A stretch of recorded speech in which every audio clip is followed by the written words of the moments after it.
at UT Law. I went to UT for undergrad and went straight through to law school. I summered at Vincent & Elkins, which is a law firm in Dallas this past summer. I'm also working at a public interest organization in Texas at the moment. So I'm happy to share all of that in a little bit. Great, thank you, Insia. And then Sister Selma, if you could introduce yourself as well. Hey, assalamu alaikum, everyone. Thanks for joining on this late Saturday night. It's so nice to see so many great faces. And if we can just ask everybody to put themselves on mute, if that's okay. And yeah, I'm an associate at the law firm Ropes and Gray. I'm a fourth-year associate, and I went to NYU for law school. I went to Hopkins for undergrad and Georgetown for my master's, and I'm excited to answer any questions tonight, inshallah. Great, and then Sister Sarah, if you could close out the panelists by introducing yourself. Yeah, assalamu alaikum, everybody. Thank you for joining. My name is Sahar. I'm from Maryland originally. I went to University of Maryland undergrad, and then I graduated from Georgetown Law in 2015. While I was there, I summered at Kroll and Mooring, which is a law firm in DC, and then worked there after graduating for 3 years. And then currently now I'm clerking at the Southern District of New York. Great, thank you, Sister Sahar. So I think the format that we're going to do today is we're going to try to have a little mini interview of each of the three panelists, just to get an idea of how they went about the law school process and how they decided to go into law school. So that said, I will start with Sister Insia, since she's the earliest in her legal career. Sister Insia, I wanted to start off asking you a question, which was, when did you know that you wanted to be a lawyer, and what led to that decision? So I actually know the exact date. It was December 31st, 2015. And there were a couple reasons that law school became something I was very interested in. I grew up in Chicago, and I'm a first-generation immigrant, and obviously Muslim as well. And growing up, I noticed that in my community and in the Muslim community at large, there's a lack of legal representation and a lack of access to adequate legal resources as a result. And that was something that I had just seen growing up in a lot of different aspects of our lives. So whether it be immigration, domestic violence, just even navigating kind of what's out there in terms of legal assistance for people who need it. I kind of seen that for my whole life, right, in the community that I grew up in. Then when I was in high school, college started becoming a very real reality that I had to figure out, and I didn't know what I wanted to do. Like every brown kid, I kind of said medicine for a little while and did it, and so that didn't really work out. And then I started doing mock trial my junior year of high school, and something about it just spoke to me. Like, I loved the process of going through, working through cases, getting together in a team and collaborating on different fact patterns and looking for solutions, basically. So that year we had our state competition in January at this Texas State Capitol. And after we had done our rounds for the day, as we were leaving, I turned to my advisor and I told her, I want to be an attorney. Like, that's what I want to do, because something about it just made me feel like I was applying my passions in the most appropriate and most efficient way. And that, combined with this need for legal representation in the Muslim community that I had seen for so long, really made law school so concrete that afternoon when I came home, I told my parents I was going to be a lawyer, and I have not turned back since then. So obviously law school has since then happened, so yeah. And so once you decided, December 31st, 2015, very specific, I like that. Once you decided that, how did that shape the decisions that you made as far as what you studied or any internships or things like that you did? As far as internships, I don't think that my decision for law school was definitive. What it impacted more was my major when I got into college. So I started as a business major, and I really didn't like it. I realized I was putting in a lot of time and effort into something that I wasn't very passionate about. And government, which is the equivalent of poli-science at my university was something that I did like a lot because it had a lot more of those legal elements that I was looking for.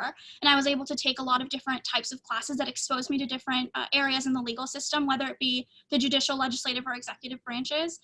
So I spent a lot of time kind of taking a couple government classes, and then eventually I made the full switch over to a government major. One of the other things was, because I knew I was going to go to law school, I was very set on graduating as soon as possible. So a government major allowed me to graduate in 3 years. So I did that, and then I went straight to law school. So I think there was a focus that law school was the ultimate goal. So anything I did in terms of expediency or making decisions was all to get me there as soon as possible so that I could do what I really loved.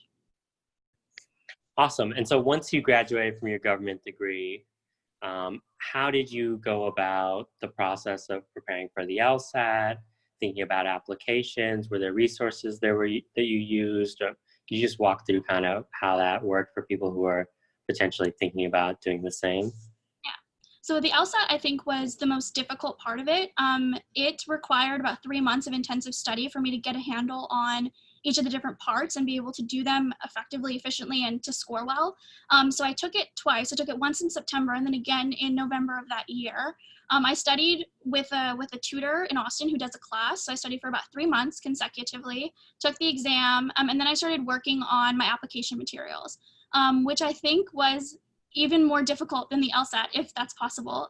The hardest part for me was the personal statement, because I had writer's block for 3 to 4 months, and it was so hard for me to find something that I was satisfied with. So I wrote so many different drafts, like went again and again, just nothing was working until one afternoon, like something just worked, and I wrote it in 2 hours and I was done. And then I immediately started applying. I think one of the really hard parts was getting over that writer's block to get all my materials together and submit on time. I was a horrible applicant. I didn't apply until like February, which I know you're not supposed to do, but I mean, it was fine. But yeah, that was kind of the process generally. All right, so that's great. There's a couple of things I actually want to kind of delve into, if you don't mind on that. So the first one was, you said that you took a tutor to prepare for the Lsat.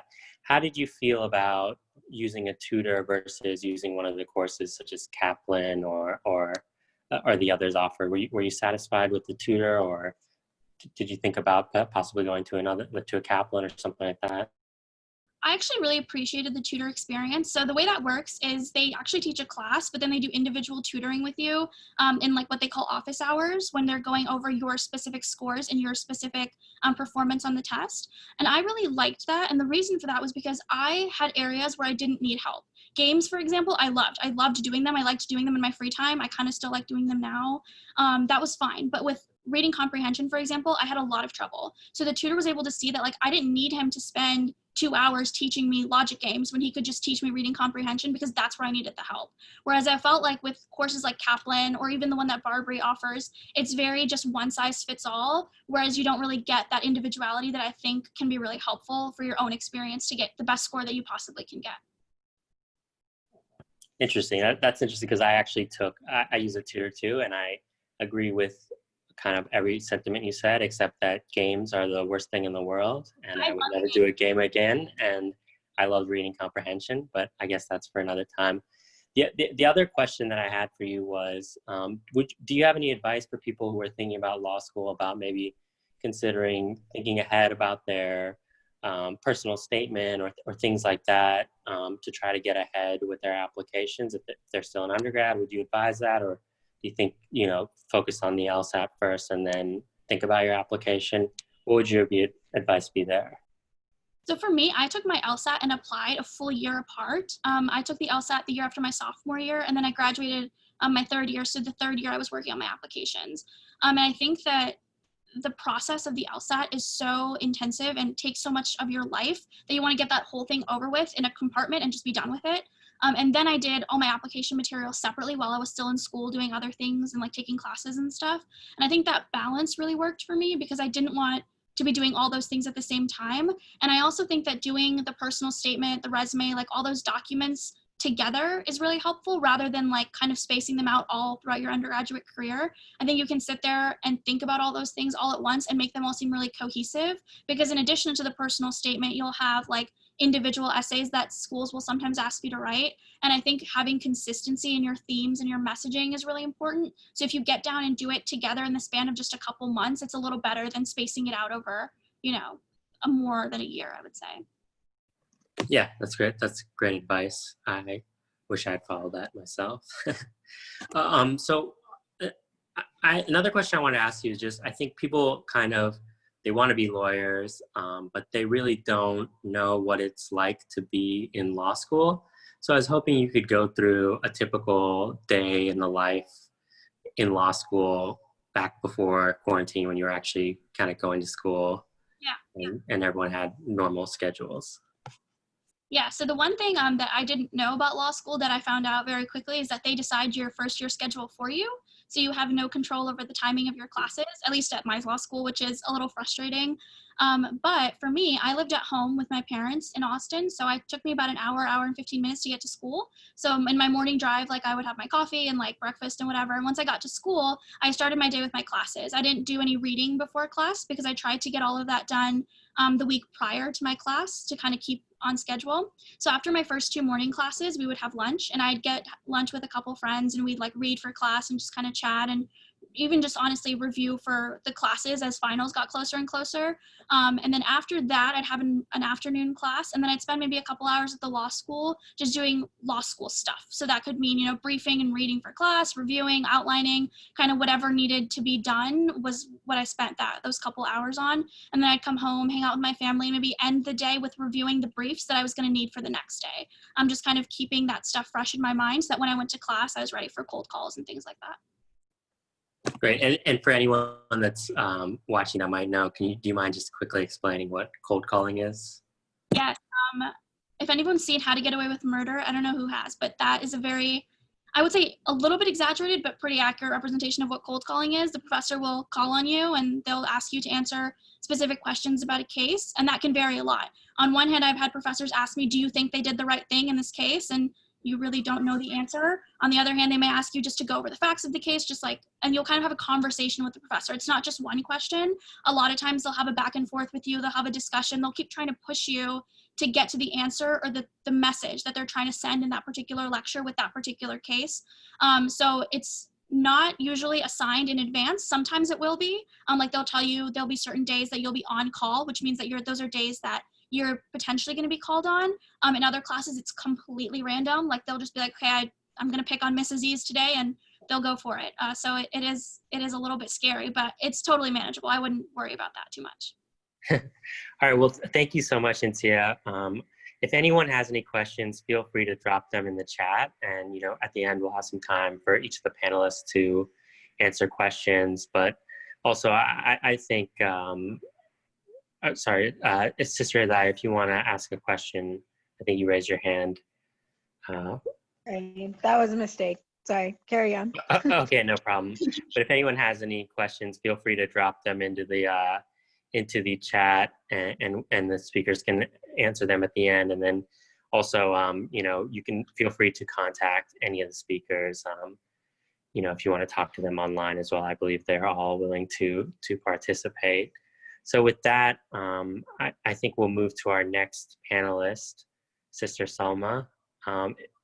Sister Salma, I wanted to ask you, start off with the same question I asked Insia, which is, when did you decide you wanted to be a lawyer, and what process led you to that decision? Yeah, assalamu alaikum. Thanks, Asid. Can you guys hear me okay, or is my internet connection choppy? Good. Okay, cool.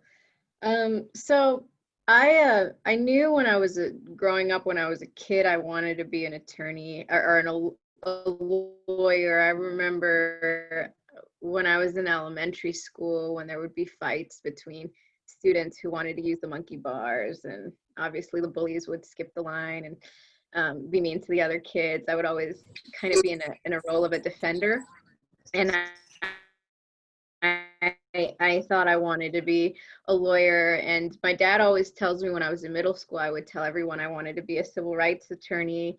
I don't remember that, but then high school went on, and then college went on, and I kind of just kept accepting wherever gave me the most money. So whichever undergraduate institution handed me the most money, whichever job after that, kind of gave me the best opportunities. I just kept seizing opportunity after opportunity without being really thoughtful about an advanced degree.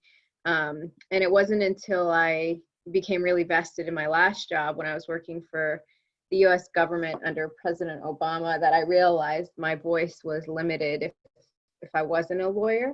And I had a number of mentors who kind of pushed me back to thinking about law school more seriously. I also hesitated to go to law school right out of undergrad because so many of my friends who graduated in 2007, 2008 from undergrad went to law school, and then there was the recession, and so they couldn't find jobs. Most of them were unemployed, and so I didn't know if law school and accumulating all of this debt was really for me when I felt like I was doing good work for the community and for the world without being a lawyer. And so it took me a while before I went to law school. I worked full time after undergrad for 5 years before I actually decided to go. And like a lot of what Insia was saying, I didn't have that time to take a break from working to take the Lsat. So I was working full time and trying to study for the Lsat at night in my free time. Even with Sister Sahara, who's going to talk a little later today, we were taking some Testmasters classes together, and that was fun. I would come after work, and I would impose myself and sleep over by her place at College Park when we were studying together. And so yeah, it took me a while, but I kind of knew, I kind of had a sense that one day I always wanted to be a lawyer, and it took me a long time to get there. But yeah, I guess this desire to help people using the law and to represent people came from a very young age. And then I kind of wanted to get into that. So you basically had, like you said, a 5-year career before you went into law school. Did you find it hard to go back to school? Were you glad you kind of worked before you went in? What advice would you have for someone who's either thinking about going straight out of undergrad, or someone who's shifting careers, who's thinking about taking some time between law school? How was your experience with doing that before you actually got into law school? I think it was good to take some time off before going to law school. For me, it helped me on the path. I think it helped me actually get into law school, having a more robust resume and having some work experience under my belt, and to be going to law school a little bit more intentionally, knowing the kinds of law that I wanted to study or practice. And especially when it came to legal internships in the summers in between, I felt like I had a leg up compared to other legal interns just because I had work experience. I knew the decorum associated with, what's appropriate, like engagement with supervisors, what's not, how to wake up, be on time for things. It's a hard transition to go. I feel like just straight into a legal job when you haven't worked before. So I really appreciated that time that I had in between. And I think that when deciding but that is to say that I do believe I was at a little bit of a disadvantage academically, because students coming straight from undergrad are already in the grind and the hustle of really studying hard nonstop, taking final exams. When you've been working for a while, it's a little bit harder to get back into that game. Your mindset is changed, and so I had a rough transition, I would say, the first year of law school, but afterwards it was fine. Awesome, thanks. So obviously, you got over that difficulty in school and did amazing, and ended up where you're at now, which is at an amazing law firm, Ropes and Gray. I was just hoping you could talk kind of, so, Ropes and Gray mostly has kind of corporate clients. Can you talk about how you were able to sort of balance working for these corporate clients that allow for, that job to have the financial security that it has, versus also kind of some of the passions that you may have for, being, taking on activism, taking on public service. Were there opportunities to do both at Ropes and Gray, or are there currently? Yeah, definitely. So I didn't know what a law firm was before going to law school, and I know there are many people on this call who might not know either, might be thinking about law school. When you think about law school, you might just have an image in your mind of somebody who's in court representing people whose rights have been violated, doing on the ground direct services work. And I want to clarify that and give the audience a sense of what a law firm does, because I had no idea that there was this other field of practice out there, what is law firm, legal practice, corporate law. And essentially, in a corporate law firm, there's a wide variety of practices that you can engage with. And big corporate clients will usually solicit the help from a law firm in a particular type of law. And so the kind of law that I do is my main commercial practices are antitrust law and anti-corruption law. And again, if you haven't gone to law school, you may not have heard of these practice areas. And so antitrust is essentially anti-monopolistic law. So sometimes companies and corporations get together, they want to merge, one company wants to acquire another company, and the United States government really looks at this kind of maneuvering with a critical eye. They want to make sure that there's no monopolies being formed in America. And the reason is because once you have a monopoly that's being formed, it stifles innovation, and it can really stifle creativity and ingenuity, and it can impinge upon consumer rights. And so if one company is controlling all of one asset, they can set the price really high, and consumers don't have a choice. But if there's healthy competition in the market, then there's less monopolistic practice. And so that's kind of what antitrust is about. And I had in law school, I had a passion for antitrust. I studied under a professor who's a guru in the field. Her name's Eleanor Fox. She was one of the first women to go to law school in America.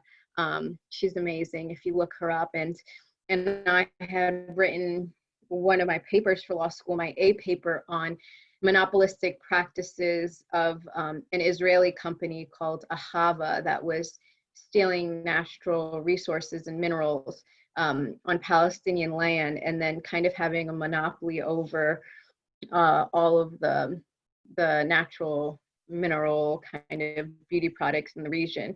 And so I did that paper, and I thought I wanted to do antitrust law, and I started off with that as an associate in DC. That's also what drove me to being in DC, because the majority of antitrust practice happens in DC because the regulators are in DC. And so the majority of the antitrust bar is in Washington, DC. So that's why I chose going there. And then once I got there, I realized there was another set of law called anti-corruption law. And the Quran teaches us over and over again to fight corruption in the land.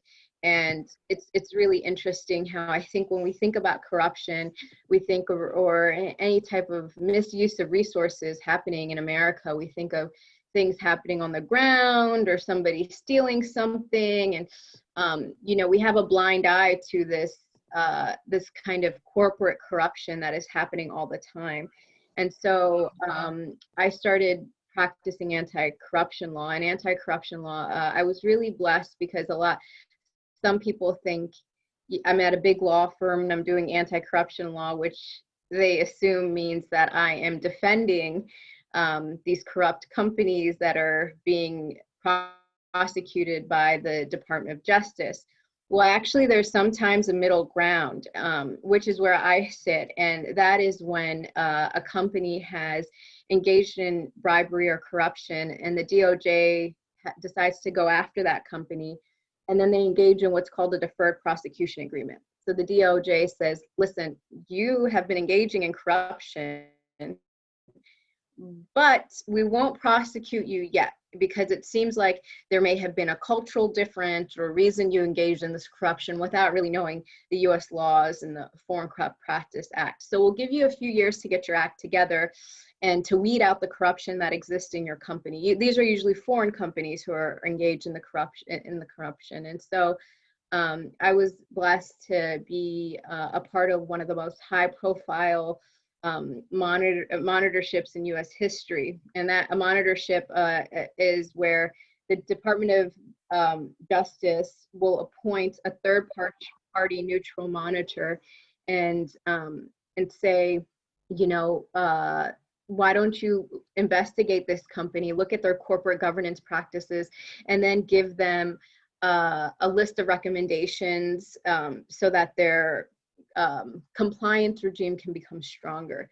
And so that's the kind of law that I had for my first 3 years of my career at the law firm. I focused on this one case, and alhamdulillah, I was able to travel around the world investigating the third largest airplane manufacturer in the world, Embraer, for their corruption, and writing reports and assisting the federal monitor, who was the second monitor of color in history, my supervisor, Alex Renee. And so both of these kinds of law that I had been doing as a corporate attorney, anti-corruption and antitrust, have, I think, really been aligned with my spirit as you know, a justice mover and a justice seeker.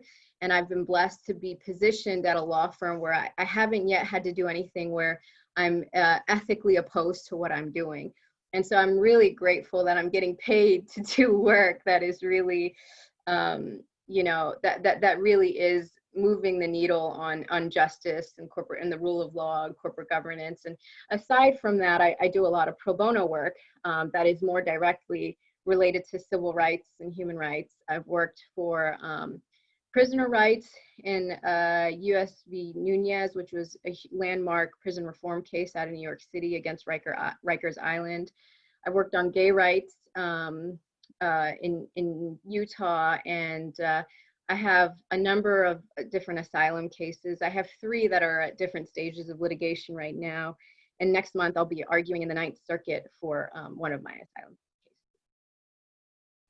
Awesome.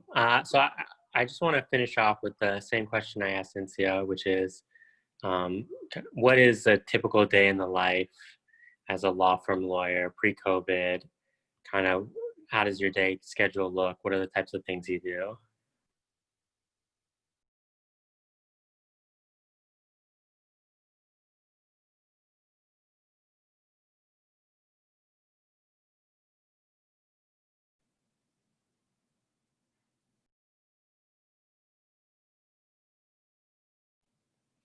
I think we might have lost your internet connection, Sister Selma.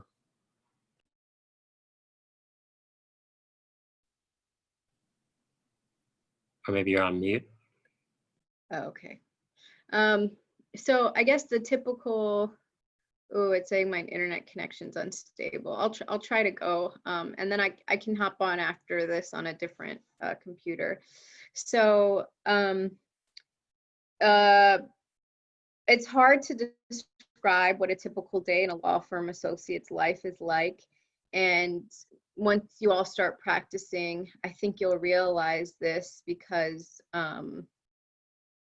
law firm work it ebbs and it flows, is what a lot of people say. So sometimes you're working around the clock, like 80, 100 hours a week.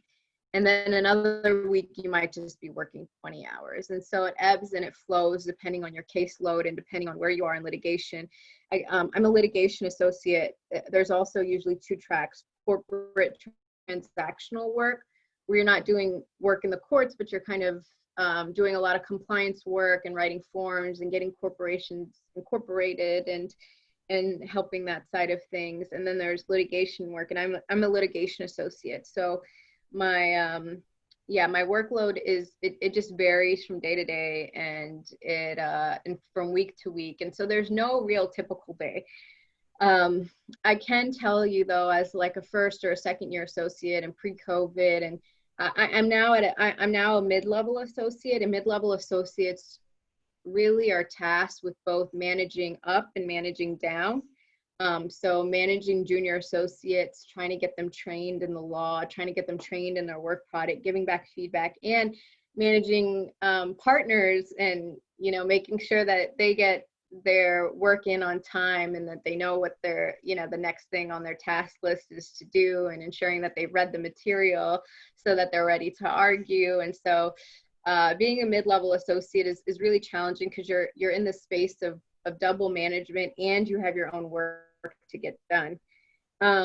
It's been a blessing though, and I would say if it wasn't COVID and I wasn't knee deep in one case right now where I'm going to be arguing, I would have probably divided up my time. So a law firm associate has to make a certain amount of billables, and what that means is that you have to work for ropes and gray. It's 1,900 hours a year, which comes out to around 40 hours a week, which isn't bad. And so then you might ask, well, how is that, why are law firms associate for having to work so much if you're only working 40 hours? Well, that 40 hours can be divided, depending on who your client is, in 6-minute increments. So some clients will make you do, bill one assignment or bill something in a 6-minute increment. And so that 7 hours or 7.5 hours of the day that you have to work, it has to be real productive work for that entire time. And so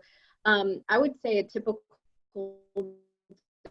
day when I was first getting into a rhythm and starting off, now my schedule's crazy, but it would probably consist of maybe a couple hours of a research assignment that I might have due, and then maybe a couple hours of editing an assignment that I have already done that needs follow-up from a partner, and then maybe a couple hours of doing pro bono, and maybe an hour of training. That would kind of consist of like a full 8-hour day that I would engage with, or not necessarily training. There are other extracurricular things that the law firm engages in. So I chaired our DC office women's forum for a few years, and so I was kind of constantly planning events for the women in the firm, and just in 2018 I started the Women of Color initiative at my firm, and I continue to do events for that, and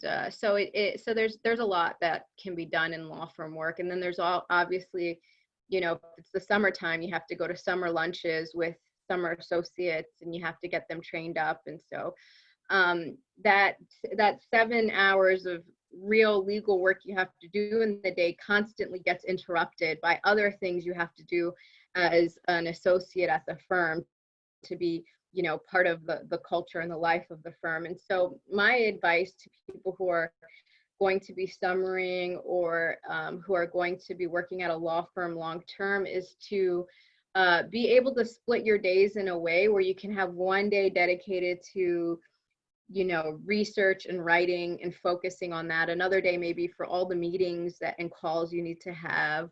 Another day for a new case that you need to get briefed on. So the more you can compartmentalize your time and the less interruptions you have in the day, the more focused you'll be and getting everything you need to get done. All right, thank you so much. We'll come back around to you for the questions, because it looks like there's some questions for you in the chat. But in the meantime, I wanted to shift to Sister Seher and give her a chance to talk about her experience. So, Sister Seher, I'll start with the same question. When did you know you wanted to be a lawyer? Steps that led to that decision. Yeah, sure. So my path followed INSEA's a little bit more than it did follow Salma's, in that I did go straight through. I kind of also, like INSEA, was a little bit more of the typical, like, expected to do either sort of medicine, probably just really expected to do medicine. And I'm saying that knowing that my dad is probably listening to this. But I could not imagine a career in medicine. And so the only other option that I thought I had was law. And so I think early on, sort of in high school, that's sort of the frame of mind that I was in. And then sort of like what Salma said, I sort of just sought out opportunities that seemed interesting and were sort of somewhat aligned with that goal. In college, my University of Maryland, had a student defender program. And so Salma was breaking up fights sort of on the playground, but I had sort of a more formal way of doing that, where, you know, students who would get accused of like anything from cheating on tests to vandalizing school property would be brought before like an honor council or a student board. And so they were assigned a defender. And so we had an office of like student defenders. And so I did that for 3 years as a part-time job.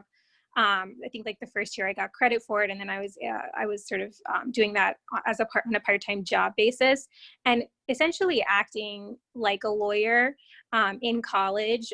You know, doing opening statements, closing statements, and working with clients to sort of develop like our defense or the client's defense. And so that, I think I had it in mind that that's something that I was interested in, but then that experience, which I pursued for I think 3 years. 3.5 years, sort of cemented that interest. And I was also fortunate to work on sort of like a high profile case my senior year, sort of while I was going out, and the students' parents ended up hiring a lawyer, or like an actual lawyer, to also represent him. And so then he became a little bit of a mentor, and you know, really, really strongly encouraged me to go to law school, and also offered to write me a letter of recommendation. And I think he was a professor at Pace. But yeah, so I think that it was sort of a combination of kind of taking courses and taking courses and sort of pursuing opportunities that allowed me to sort of explore whether or not that was sort of the right experience for me. And so it was, and that's sort of why I went to law school.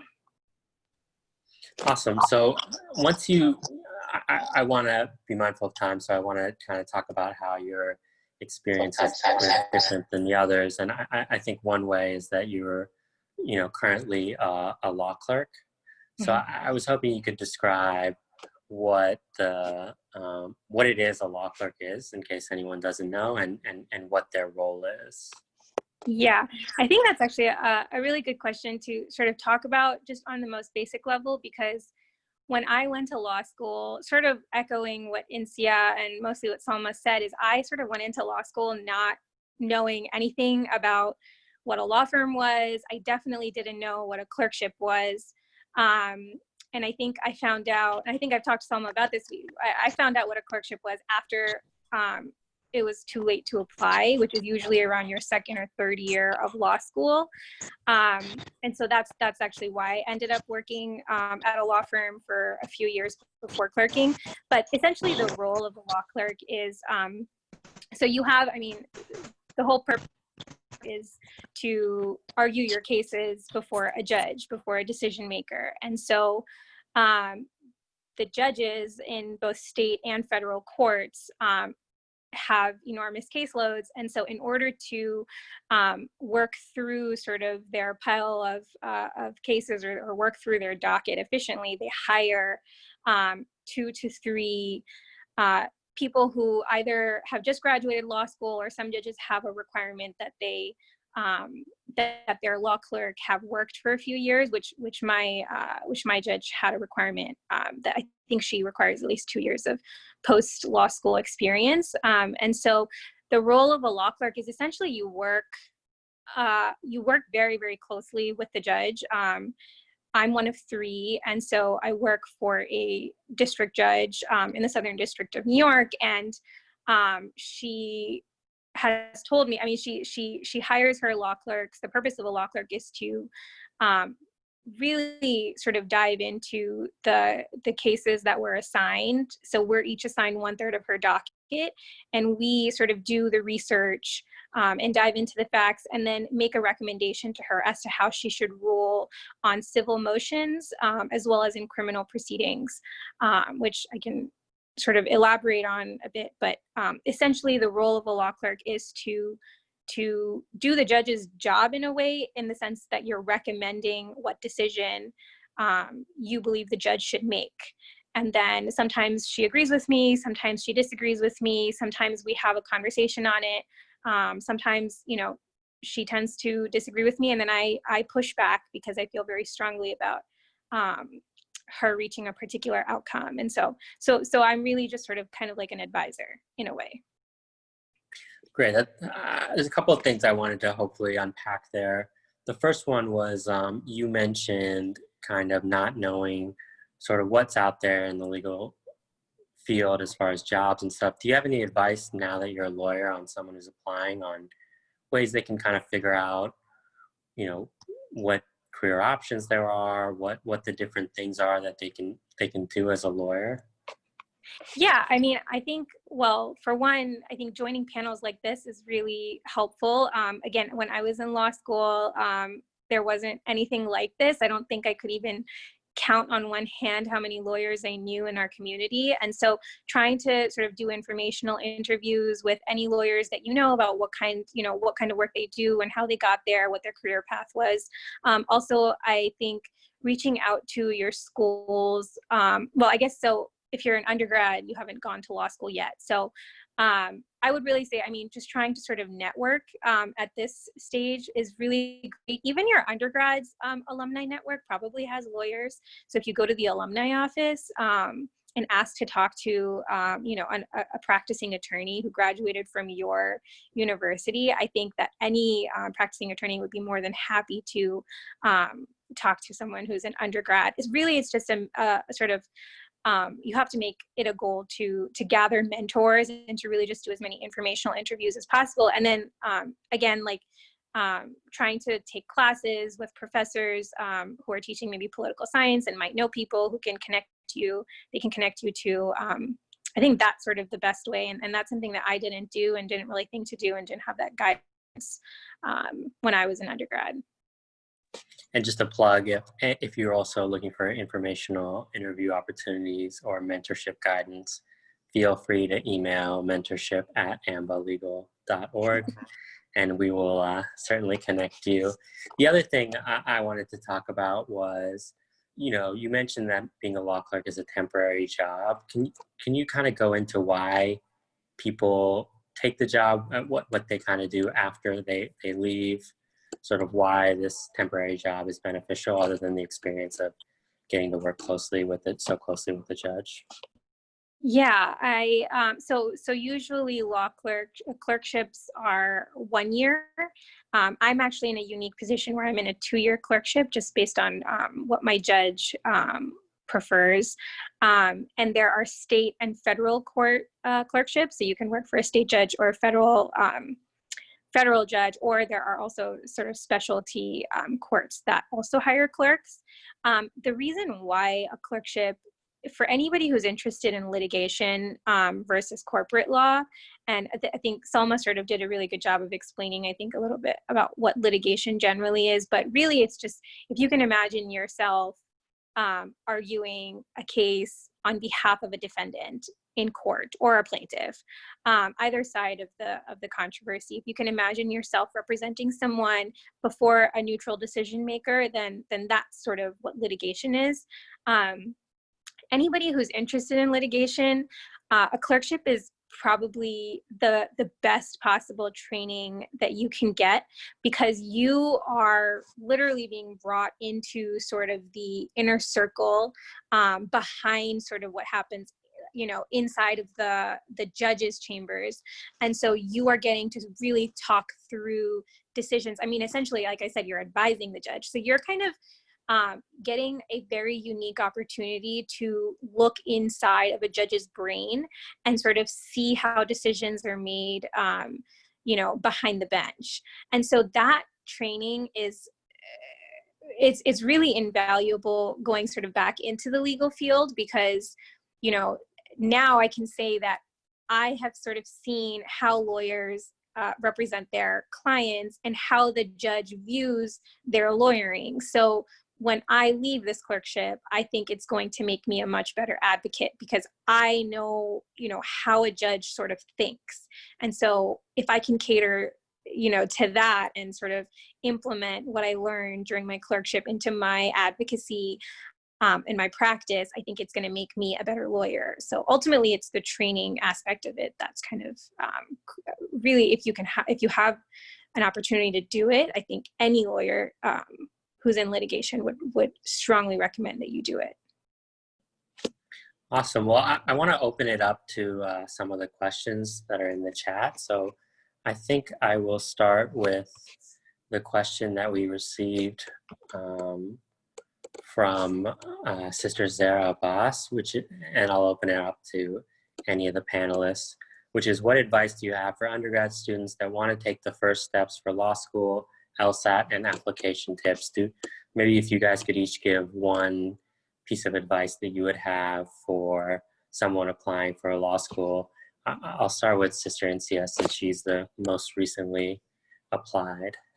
One thing I didn't do that I really wish I had was go to the law schools that are in my area just to sit in on a class or two and get a feel for what law school is like, because I think that the unknown aspect of it really makes it terrifying.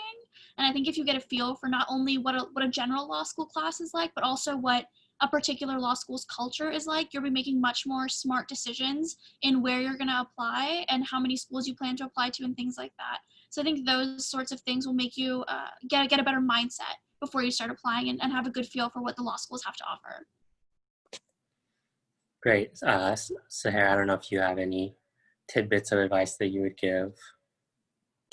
I think I would really echo what Incia said. And honestly, I mean, I hate to say it, but I think focusing on your grades and your LSAT is ultimately one of the most important sort of things that you can focus on, because at the end of the day, obviously the soft sort of factors do matter, but I think law school ranking is a real thing, and it's just something to be mindful of, and every law school wants to report, that the highest sort of average GPA and LSAT score of their incoming class. And so I think really trying to focus on having strong numbers in your favor is sort of my advice. Yeah, I think that's great advice. And, it is really very much a numbers game, unfortunately, unlike medicine or in some other fields. It's, soft factors are sort of secondary. So my advice would be, if you have the luxury, and obviously for financial or scheduling reasons you may not, but if you're able to put together a couple of months or a few months where you're just 100% focused on the LSAT, I think that's very, very helpful. The other thing that I will pitch that I don't think a lot of people I've heard mention is that if your undergrad offers a symbolic logic class, I would highly, highly, highly suggest taking that, because a lot of what the LSAT is really just symbolic logic. And when you take that class, the reasoning becomes a lot less guesswork and a lot of just simple symbolic logic. So I would look into seeing if your undergrad offers that course, and take that. That would be my advice.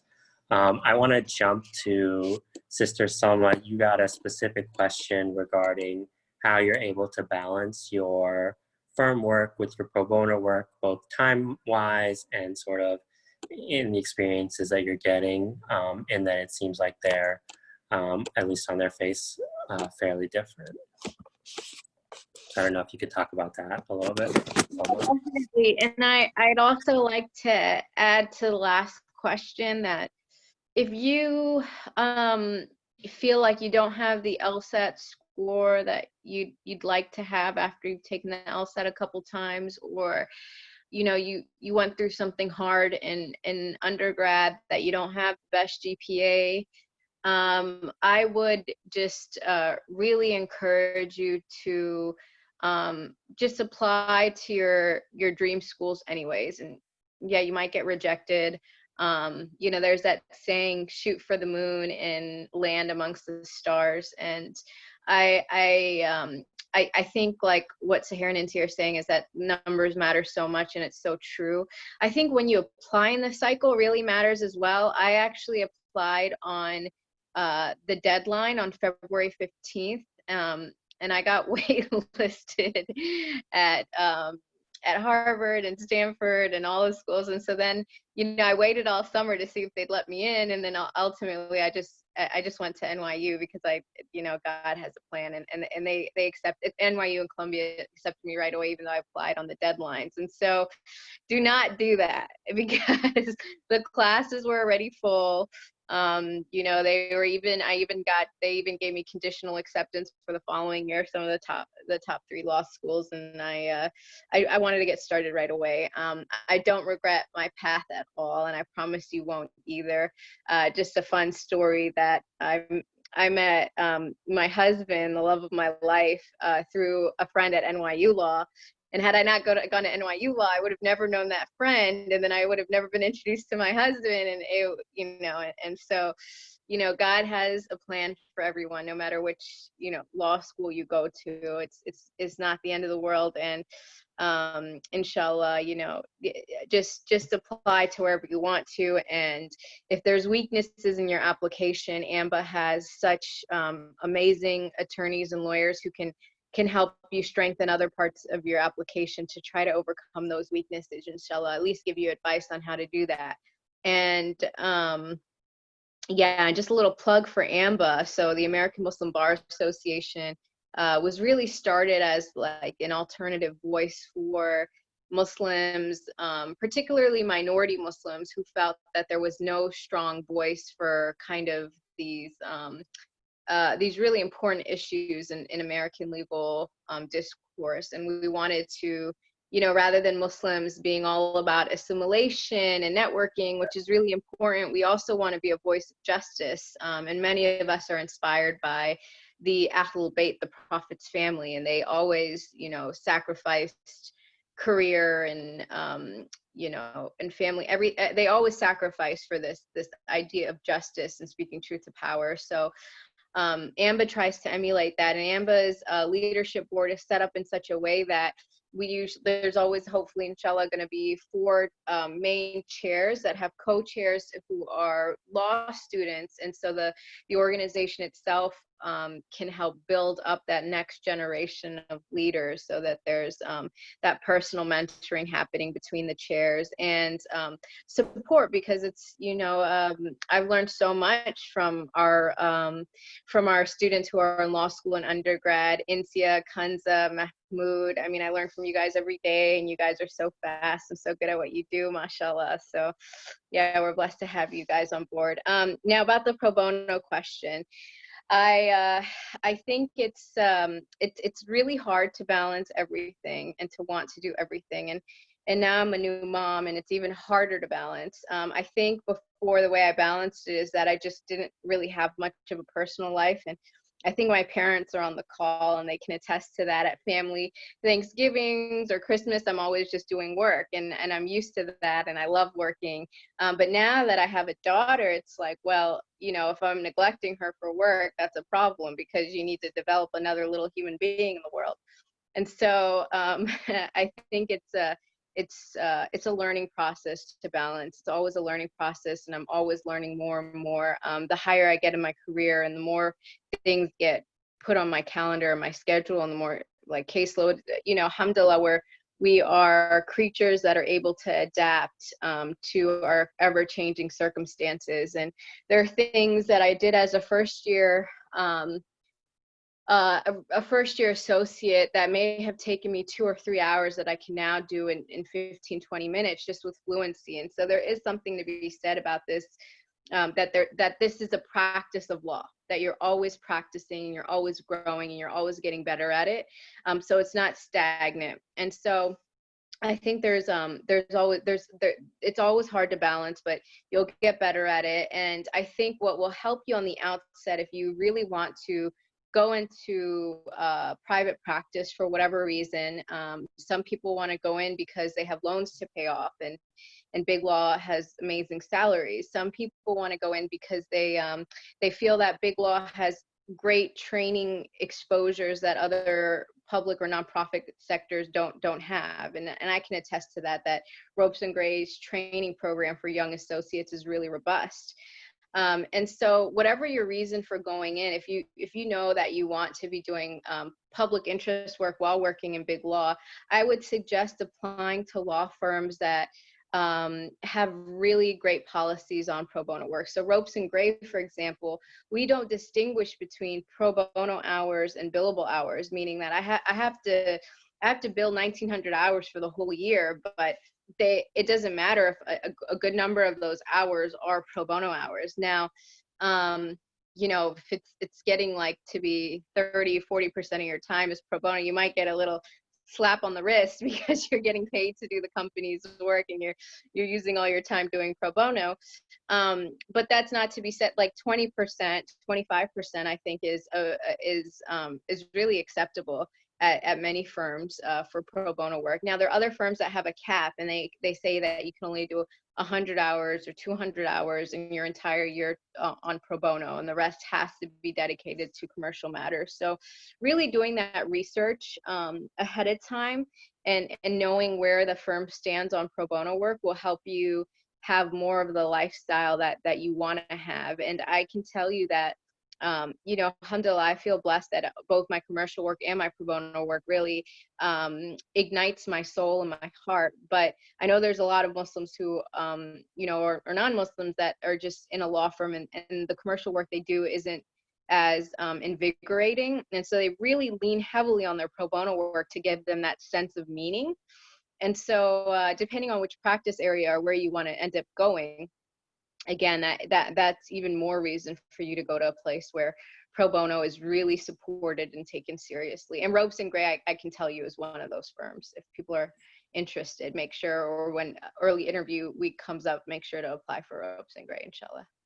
Great. Well, I want to try to run through the last couple questions. I want to be mindful of time, but in the meantime, if the panelists could just drop their contact information into the chat, so that if people have additional questions, if they're willing to answer them. I know also Brother Mahmoud and I are also willing to answer any questions.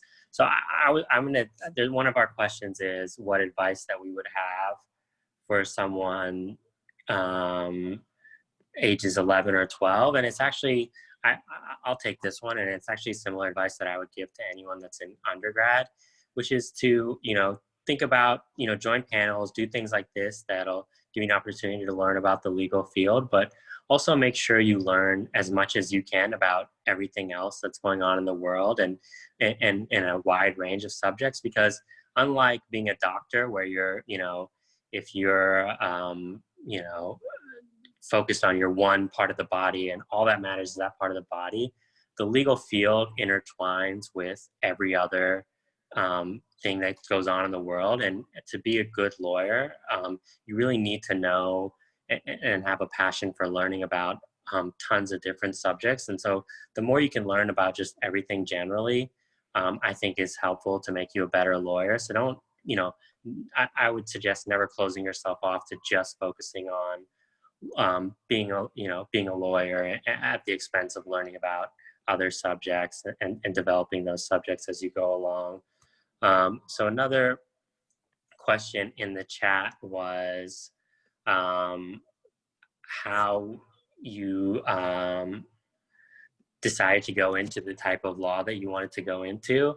And then the other question was about how to be successful in law school. So I think being mindful of time, if each of the panelists could just kind of very quickly try to give their best response to each of those, and then I think we can wrap up for that. So Sister Sahara, if you want to start us off. Sure. And I think just for purposes of the time, I think my answer is pretty simple. I think, you know, like I said, I kind of knew I wanted to go into the legal field because I wanted to argue before a judge. The sort of the appeal of getting up in front of somebody and giving an argument and trying to persuade them to agree my way was sort of something that really resonated with me. And so I knew that litigation was sort of the path I wanted to take. And then I was able to sort of hone that a bit through honestly just taking classes in law school and also participating in clinics, a clinic in law school, which I no one here talked about, but I think is really important if you're able to take part in a clinic if you go to a law school. And then also once I got to the firm, and even as a summer associate, I sort of volunteered for several different types of assignments. So that gave me sort of a taste of different types of litigation. And then again, now as a clerk, I get to see lots of different types of law. So I'm actually still really working on really honing it down, and like, you know, maybe Salma, who's got sort of her specialty.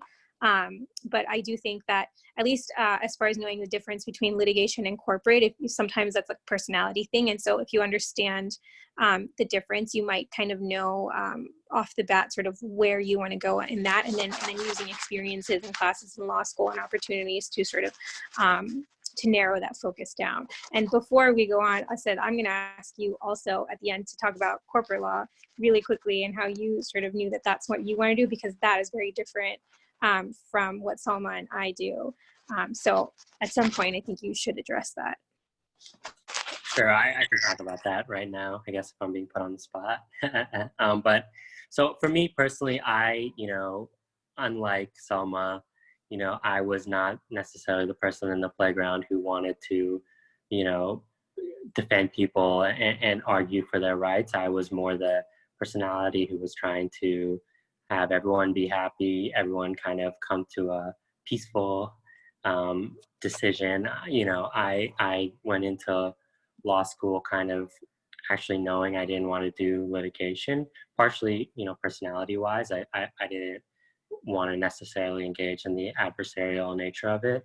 And then number two, I had the opportunity to intern at the legal department at the PGA Tour and see what in-house law is like and corporate law is like at a company. And, you know, I really fell in love with what they do and seeing how, you know, the law, I mean, I guess you could say I'm a bit nerdy in that I love contracts and things like that, and seeing how that, you know, protects people and how that intertwines with everything we do in life, and just kind of, you know, seeing people negotiate and how it's, you know, it's not necessarily about beating the other side. It's about making sure that both sides come to a resolution that they're happy at and they're, you know, looking to do business again going forward. So trying to kind of figure out how to make a solution that's good for everyone rather than just one side is something that was attractive to me. And that led me to my decision to kind of do corporate. I mean, it's very tough in that law school is really geared towards, you know, litigation. You read briefs, you do things like that. So like Sahar said, to the extent that you're able to do clinics at your law school, I did a clinic that was based on a housing complex, and you worked with a housing co-op, a low-income housing co-op on, you know, negotiating a loan for themselves and creating a construction project, going through all the contracts of that. So that was, you know, corporate focused. I think there's some corporate focused classes, other opportunities that you can take just to learn about it. That would be my advice on that as far as corporate. As far as the last question, I think I'll, you know, since we're being mindful of time, I'll give Sister Incia the last word. If you could just describe how your advice on sort of how to be successful in law school. We got a question on, you know, how is difficult it is to sort of be successful. If you had any advice on that, especially based on the curve. Yeah, so I think I have a couple of things. The first thing is I think there's a lot of hype about how hard law school is, and I personally didn't find it that like difficult. It's a lot of work, sure, but it's not like impossible for somebody to do. I mean, if I can do it, anybody can do it. So I definitely think that like the hype is a little bit, it scares people. So I would say on one hand, like really dispel that myth and talk to people who are actually in law school who have a good feel for what it actually is like day to day. I think the other thing is that when you're thinking about study strategies and ways to prepare for class, there's no need to start over wholesale. Like do the things that have worked for you, because you've been in school presumably all through high school, all through college, like you know how to study and how to be a student. So I think kind of taking those strategies and adapting them to law school is a really successful and really efficient way of doing it, because starting from scratch or doing the things that other people tell you need to do isn't always effective because it's not tailored to your needs or the way that you learn or the way that you study. So I would say that's probably my top 2 things. And the other thing would be to make sure that while you're in law school, you're constantly thinking about the system, right? Because the way that your law courses are taught, the more you take them, you realize there's a certain way that your professors are teaching them, because they're giving you these cases, but like a couple months in, you realize that the details of the case like don't really matter technically unless you're like in con law or something. So like figuring out those like patterns in your law courses will help you prepare better. So I definitely think that it's all about like life hacking, for lack of a better word, with the law school classes that you're given. Awesome. Thank you, Antia, for the advice. And thank you for anyone that joined us. And like we said, please feel free to, reach out to any of the panelists with any questions, or to reach out to mentorship@ambalegal.org. And, please look forward to additional programming that we'll have. We're hoping at AMBA to be a resource for both law students as well as people who are applying for law school. So please feel free to use us as much as possible. And thanks everyone for your time. Thank you so much to our panelists as well. Assalamu alaikum. Thanks, Asid. Thank you so much. Do you mind if you can press the stop on record?